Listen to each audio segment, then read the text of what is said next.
Hello student, आपका हमारे इस क्लास 12 के फिजिक्स की क्लास में बहुत बहुत स्वागत है।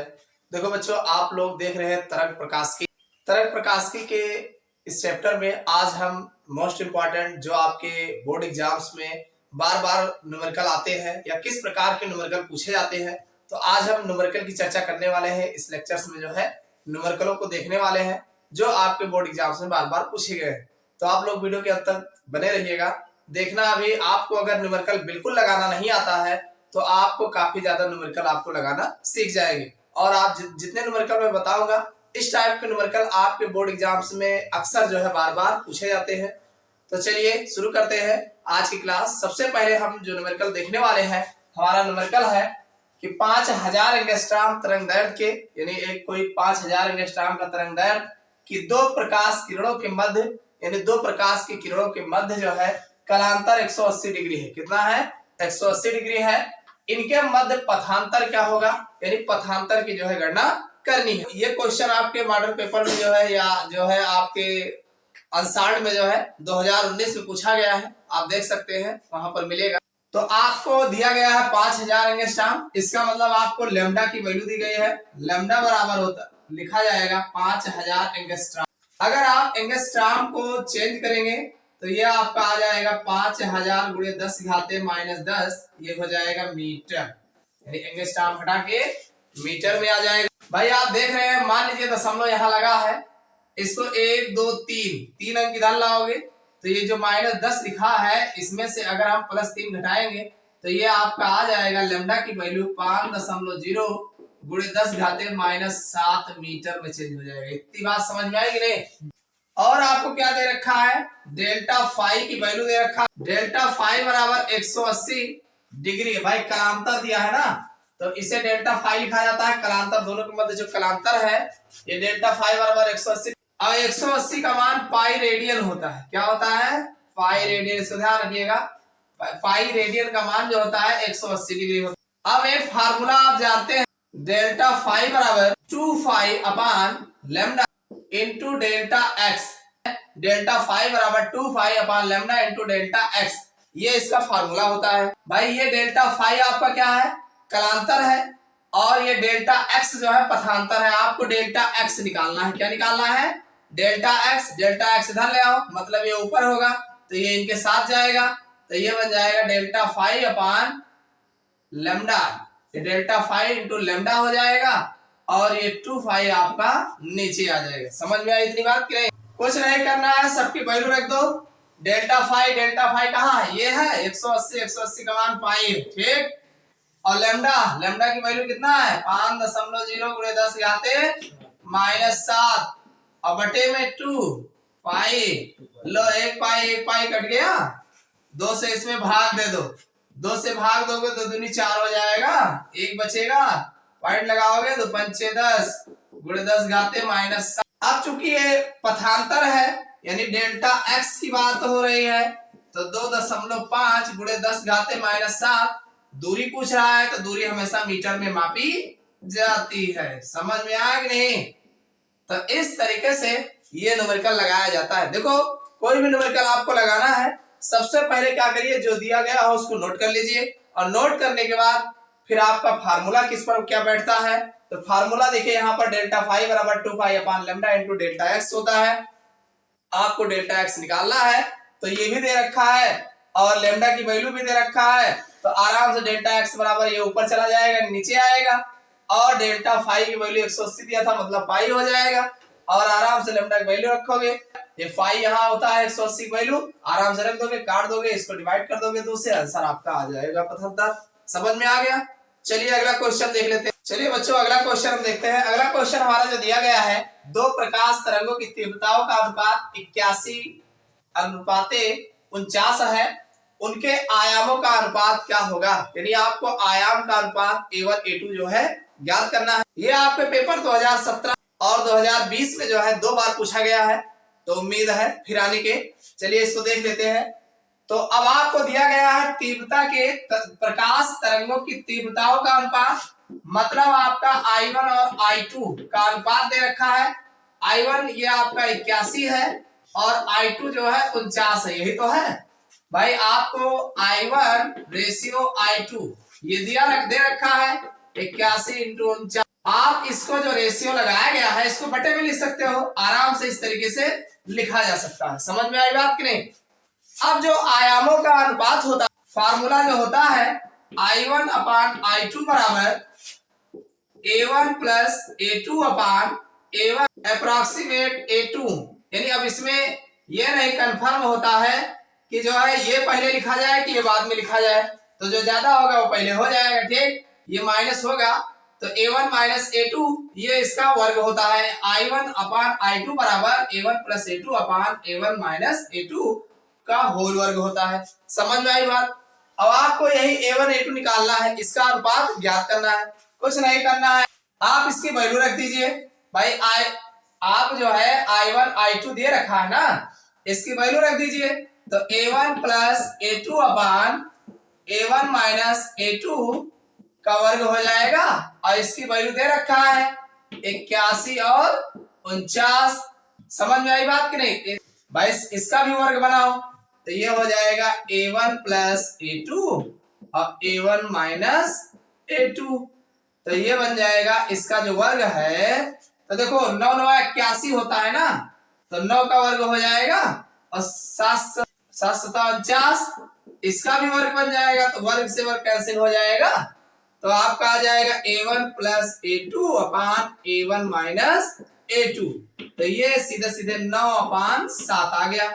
अब इसका इसमें गुणा करा दो, इसका इसमें गुणा करा दो, तो इसको और सॉल्व करोगे 7 से गुणा कराओगे 7A1 प्लस 7A2 बराबर 9A1 और माइनस और 9A2। इतना समझ में आ गया?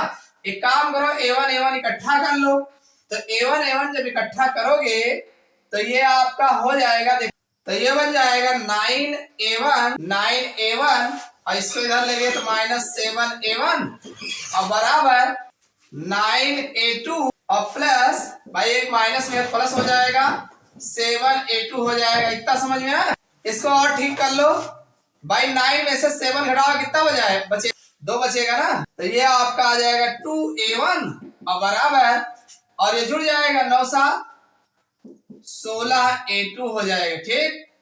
तो अगर ठीक से देखा जाए तो 1 का नम 2 2 8 16, मतलब A1 बराबर 8A2 आ जाएगा। अगर इसको और नीचे रखोगे तो हमें जो मिलेगा, क्या मिलेगा, A1 अपान A2 बराबर, भाई अब A1 के सामने 8 है तो 8 हो जाएगा, अब A2 के सामने 1 है तो 1 हो जाएगा, ये आ जाएगा। यानी A1 A2 बराबर 8:1, या आप लिख सकते हो A1 रेशियो A2 बराबर 8:1। यही तो आयामों का अनुपात पूछ रहा है। समझ में आया कि नहीं? बड़ा आसान है भाई, I1 I2 की वैल्यू दे रखा था, और I1 I2 बराबर फार्मूला होता है आयाम का A1 प्लस A2 अपान A1 माइनस A2 का होल स्क्वायर। अब इसको आप आराम से I1 I2 की वैल्यू रख देंगे, रखने के बाद इसका भी वर्ग बना लेंगे, वर्ग से वर्ग कट जाएगा, आराम से इतना आ जाएगा। इसका इसमें गुणा कराएंगे, इसका इसमें तिरछा गुणा कराएंगे, कराने के बाद एक साइड एक टाइप वाला एक साइड में कर लेंगे, आराम से जो भी जुड़ेगा जोड़ देंगे, घटाएगा घट जाएगा, सॉल्व करेंगे A1 रेशियो A2 जो है हमें प्राप्त हो जाएगा। चलिए अगला क्वेश्चन देख लेते हैं। ये क्वेश्चन 2017 के अंसाड़ में पेपर में मिल जाएगा आपको, बोर्ड एग्जाम में अंसाड़ में जो है 2017 वाले सेट में आपको देखने को मिलेगा। हमारा क्वेश्चन है 0.2 मिमी चौड़ाई वाले रेखा क्षेत्र, यानी हमारा जो चौड़ाई का रेखा क्षेत्र है उसकी चौड़ाई 2 मिमी है, और रेखा क्षेत्र से 2 मीटर दूरी पर, यानी दूरी कितनी ली जा रही है, 2 मीटर दूरी ली जा रही है, दूरी पर रखे पर्दे पर विवर्तन प्राप्त होता है, यानी एक विवर्तन जो है पर्दे पर प्राप्त होता है। पर्दे पर केंद्रीय उच्चिष्ट के दोनों और 5 मिमी पर प्रथम निम्निष्ठ पाया जाता है, यानी केंद्रीय उच्चिष्ट की जो दूरी है वो 5 मिमी पर प्रथम निम्निष्ठ पाया जाता है। तो प्रकाश की तरंगदैर्घ्य की गणना कीजिए, यहाँ पर आपको लैम्डा का मान निकालना। तो आप जानते हैं, क्या जानते हैं, हमने आपको एक फार्मूला बताया है जो डेरिवेशन में सॉल्व करके बताया गया है। क्या बताया गया है, E बराबर लैम्डा डी अपान एक्स। भाई ये फार्मूला बताया गया है E बराबर लैम्डा डी अपान एक्स। अब इसमें E जो है ये यहाँ पर जो 0.2 मिमी चौड़ाई वाले रेखा क्षेत्र है यानी रेखा क्षेत्र यानी ई बराबर 0.2 मिमी, ये इसकी बात है। ई जो दिया गया है इस क्षेत्र की चौड़ाई है। और क्वेश्चन में कहा गया है कि पर्दे पर केंद्रीय उत्कृष्ट के दोनों ओर 5 मीटर दूरी पर प्रथम निम्नलिखित, यानी जो दूरी दी गई है तो यहाँ पर जो x दिया गया है x, प्रथम निम्नलिखित जो है 5 मिमी, भाई इतने दूरी पर ये बन रहा है, निम्नलिखित प्राप्त हो रहा है। और दूसरा क्या दे रखा है, यानी 2 मीटर दूरी पर, यानी पर्दे की दूरी यानी d बराबर जो दे रखा है 2 मीटर दे रखा है। समझ में आई बात? तो फार्मूला आपको यहाँ पर क्या निकालना है, प्रकाश की तरंगदैर्घ्य की गणना कीजिए। तो प्रकाश का तरंगदैर्घ्य निकालना है तो ठीक तो है, हमें लैम्डा निकालना है। लैम्डा निकालेंगे ये इसके साथ जाएगा तो E इंटू एक्स हो जाएगा, और ये लैम्डा के साथ d है तो d नीचे आ जाएगा। एक बात ध्यान रखना, यहाँ जो मिमी में रखा है इसको आप मीटर में चेंज कर लो, क्योंकि ये भी मीटर में है, मीटर में रख के ही सॉल्व किया जाएगा। तो ये बन जाएगा आपका 0.2 गुणे 10 घाते -3 मीटर में आ जाएगा। समझ में आई बात कि नहीं? और ये भी मिमी में दिया है तो 5 गुणे 10 की घाते -3 मीटर हो जाएगा। अरे मिलीमीटर को मीटर में चेंज करोगे, ठीक, तो इसे यहाँ पर ये चेंज हो जाएगा। तो अब इसको जो है आराम से रख दो यहाँ, तो लेमडा बराबर आपका जो आ जाएगा, लेमडा बराबर ई की वैल्यू कितना है 0.2 गुणे 10 घाते -3, और x की वैल्यू 5 गुणे 10 घाते -3 हो जाएगा, और बटे 2 मीटर, ये 2 है, इसका दशमलव हटाओगे यहाँ आएगा। इसको आप लिख सकते हो 2 गुणे 5 और गुणे 10 की घाते -3, ये है -3, ये जुड़ जाएगा तो 3 3 6 हो जाएगा, ठीक।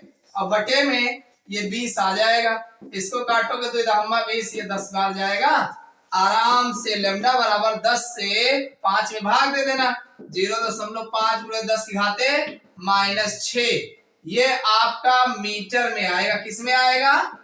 मीटर में। समझ में आएगा नहीं? और ध्यान सुनिए, लैम्डा बराबर अगर इसको हम 4 अंक इधर ले जाएं, जैसे मान लो 0.5 लिखा है, 1 2 3 1 2 3 4 अंक यहाँ लाके दशमलव पटकेंगे तो ये गुणे 10 की घाते जो है -4 बनेगा। क्या बनेगा?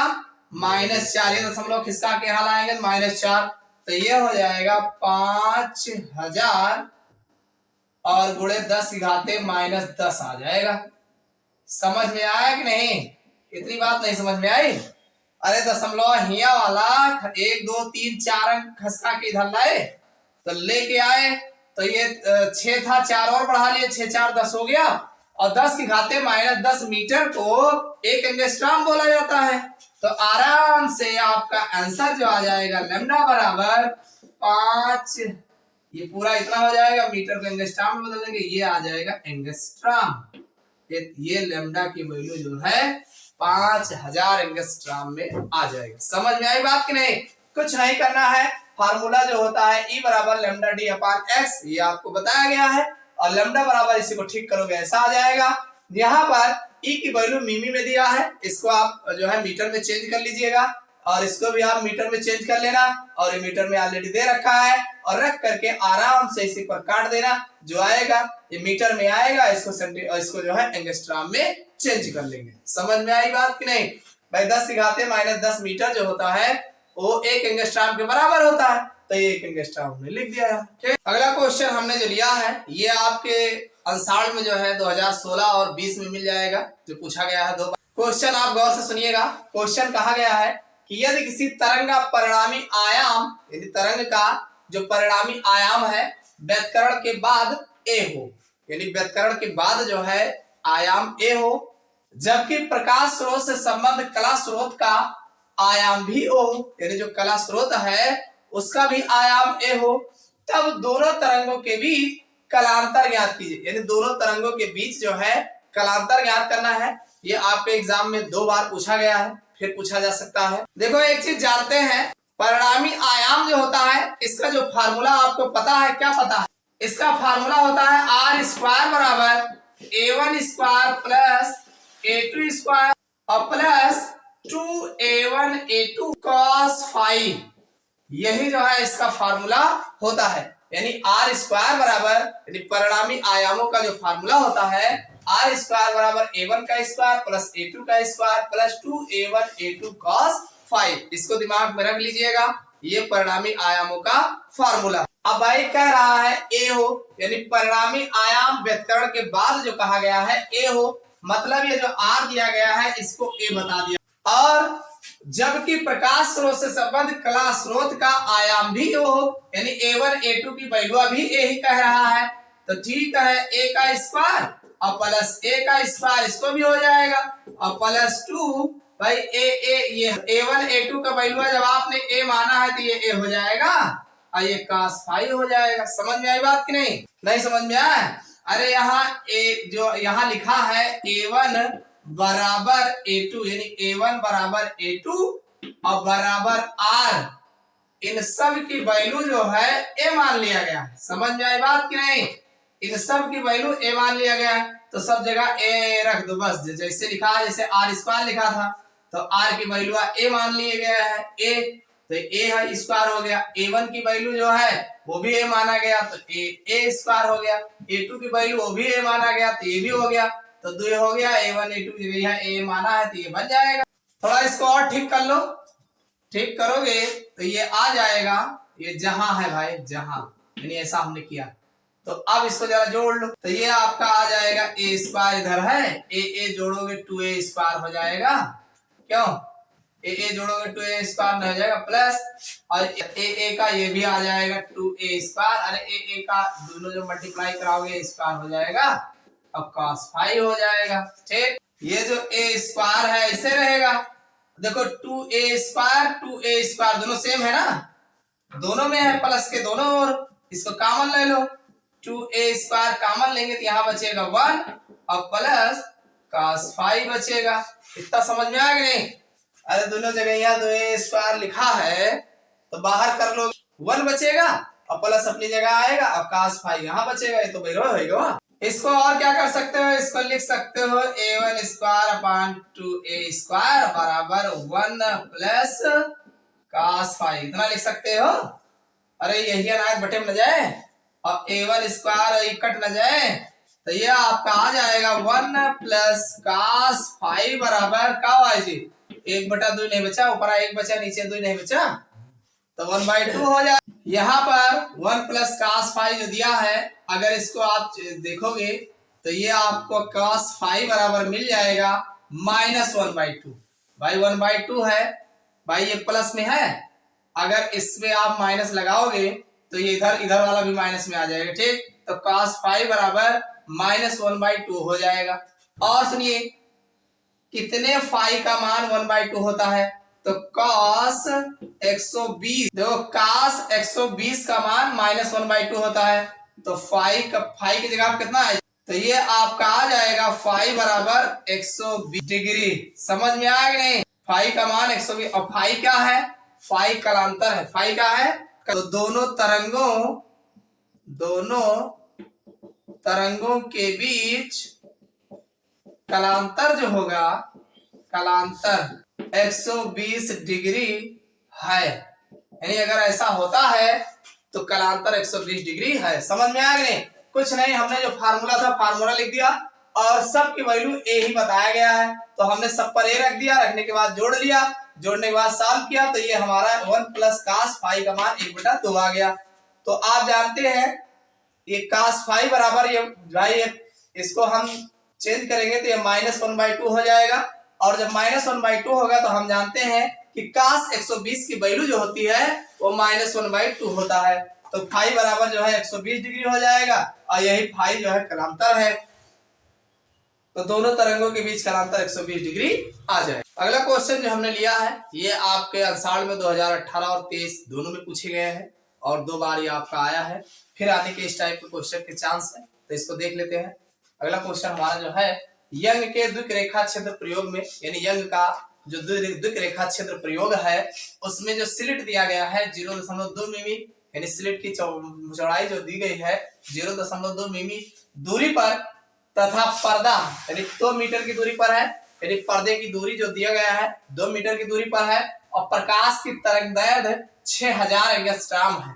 ये जो है क्वेश्चन में दिया गया है और कहा गया है कि केंद्रीय फ्रिंज से दूसरी दीप्त फ्रिंज की दूरी, दूसरी दीप्त फ्रिंज की दूरी ज्ञात करना है और साथ में केंद्रीय फ्रिंज से दूसरी अदीप्त फ्रिंज की दूरी निकालना है। बड़ा अच्छा क्वेश्चन है।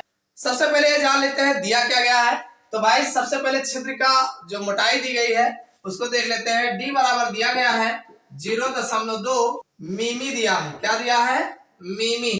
अब इस मिमी को अगर हम मीटर में कन्वर्ट करेंगे तो ये हमारा हो जाएगा 0.2 गुणे 10⁻³ मीटर आ जाएगा। इसको अगर आप दशमलव इधर लिखते हैं, ये दशमलव इधर लिखेंगे तो 2 गुणे 10⁻⁴ ये मीटर में कन्वर्ट हो जाएगा। ये डी आपका बन जाएगा। और जो पर्दे की दिया है, पर्दा 2 मीटर की दूरी पर है, यानी पर्दे को हम कैपिटल डी में लिखते हैं तो कैपिटल डी बराबर 2 मीटर ये ऑलरेडी दे रखा है। और एक चीज, प्रकाश का तरंगदैर्घ्य 6000 यानी लैम्डा की वैल्यू जो दिया गया है 6000 एंगस्ट्रॉम दिया गया है। आप जानते हैं 1 एंगस्ट्रॉम बराबर 10⁻⁻10 होता है। तो यहाँ लैम्डा बराबर 6000 गुणे 10⁻⁻10, इसको आप मीटर में चेंज कर लो क्योंकि ये एंगस्ट्रॉम में रखा नहीं जाता है। इसको थोड़ा और चेंज करें, मान लीजिए दशमलव यहाँ लगा है, इसको और इधर लाओगे तो 6 के बगल अगर लगाओगे 3 इसमें से घटा, यानी भाई ये इधर आएगा, 3 अंक इधर आएगा, दशमलव हमारा 3 अंक इधर आएगा। मान लीजिए यहाँ लगा है, 3 अंक लाएंगे तो 10 में से 3 घट जाएगा तो लैम्डा बराबर 6.0 गुणे 10⁻⁻7 मीटर आपका बन जाएगा। इतना समझ में आया कि नहीं? और क्या दे रखा है?